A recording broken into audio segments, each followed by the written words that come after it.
Hello guys, நீங்கள் இந்த மாதிரி ஒரு ஸ்கெட்ச் பண்ணுறீங்க. இதை வந்து இன்னொருத்தருக்கு வந்து ஒரு பிடிஎஃப் டாக்குமெண்ட்டாக கொடுக்கணும் அப்படின்னீங்கன்னா நீங்கள் வந்து கொடுத்துக்கலாம்.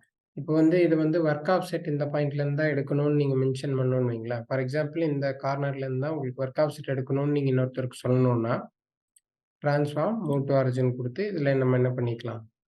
இப்போ இதுக்கு வந்து ஆர்க் சென்டர் எடுத்துக்கலாம்.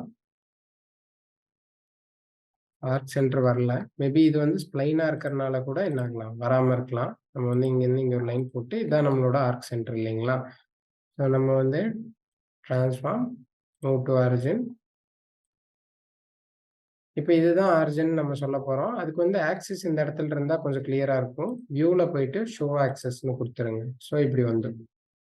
இப்போ நம்ம என்ன பண்ணலாம் அப்படின்னா இதை வந்து ஒரு இமேஜாக கேப்சர் பண்ணணும். இன்னும் ஃபோட்டோவாக எடுக்கலாம். ஃபோட்டோவாக எடுத்து கொடுக்கணும் அப்படின்னு பார்த்தீங்கன்னா நீங்கள் என்ன பண்ணலாம் அப்படின்னா ஸ்னிப்பிங் அப்படின்னு இங்கே ஒரு டூல் இருக்கும். SNIPPING ஸ்னிப்பிங்னு அடிச்சிங்கன்னா வரும். ஸோ இதில் நியூ அப்படின்னு கொடுத்துட்டு இதை வந்து இப்படியே ஸ்க்ரீன்ஷாட் பண்ணிவிட்டு இதை எங்கே வேணுமோ உங்களுக்கு சேவ் பண்ணி அதை கஸ்டமருக்கு அனுப்பிச்சி விட்டுக்கலாம்.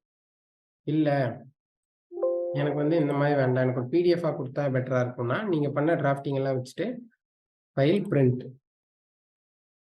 பிரிண்ட்டில் வந்து பார்த்தீங்கன்னா இந்த மாதிரி உங்களுக்கு ப்ரீவியூ காட்டும். இது வந்து நல்லா ஜூம் பண்ணிக்கோங்க. ஜூம் பண்ணிங்கன்னா உங்களுக்கு எந்த அளவுக்கு வேணுமோ அதை வச்சுக்கோங்க. வச்சுட்டு இங்கே ஆக்சஸ் காட்டும். இந்த இடத்துல தான் அவங்க வந்து செட்டிங் எடுப்பாங்க, சென்டர் எடுப்பாங்க. அப்புறம் பிரிண்ட் அப்படின்னு கொடுங்க. ஸோ இது சேவ் பண்ணோம். டெஸ்க்டாப்பில் வந்து 1121 அப்படின்னு நான் ஒரு நேமில் சேவ் பண்ணிக்கிறேன். ஓகே.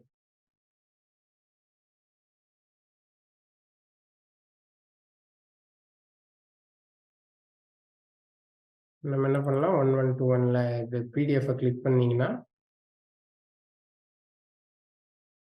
ஸோ உங்களுக்கு வந்து நீங்கள் போட்ட டயக்ராம் வந்து அப்படியே விசிபிள் ஆகும். ஸோ இது மூலிமா நீங்கள் என்ன டிராயிங் வரைஞ்சிங்கனாலும் ஸ்க்ரீனில் என்ன இருக்குன்னாலும் அதை நீங்கள் என்ன பண்ணிக்கலாம் அப்படின்னா பிரிண்ட் பண்ணிக்கலாம். சரிங்களா. பிரிண்ட் பண்ணி அது ஒரு ஃபைலாக வந்து நீங்கள் கொடுத்துக்கலாம். இது நீங்கள் வரைகிற டிராயிங்ஸ் ஆகட்டும் என்ன இருந்தாலுமே நீங்கள் கொடுத்துக்கலாம். சரிங்களா. இது வந்து இப்போ நீங்கள் ப்ரோக்ராம் போட்டு இன்னொருத்தர் கொடுத்துட்டு போகிறீங்கன்னும் போது இந்த மாதிரி கைடிங்காக இந்த இடத்துல சென்டர் ஒர்க் ஆஃப் எடுக்கிறது, கைடிங் பண்ணுறது, ஸோ இது எல்லாமே வந்து கம்யூனிகேட் பண்ணுறதுக்கு கொஞ்சம் ஈஸியாகவே இருக்கும். சைக்கிள் டைம் ஷீட்டும் எடுக்கலாம்.